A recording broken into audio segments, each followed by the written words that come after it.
these priming effects, trivial little things, embarrassing that we're affected by them. I mean, you ask me to read a persuasive communication, and you happen to have introduced a fishy smell into the room, I'm not as persuaded by it.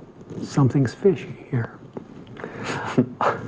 Literally. Yeah, Interesting. literally. Yeah. It works, and we know that that's what's going on. It's the fishy thing, the metaphor, because there are some countries that don't have the metaphor that there's something fishy about So that's this. your control group, is it? So they don't That's right. experience it. That's right. There's some cultures that just don't have that. I mean, Okay, in Denmark, so- I think it's I smell a rat. So Gotcha.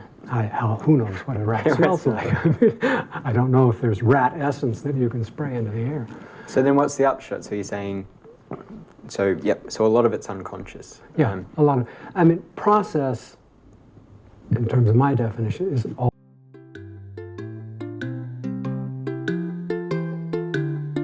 Fishy. Fishy. Fishy.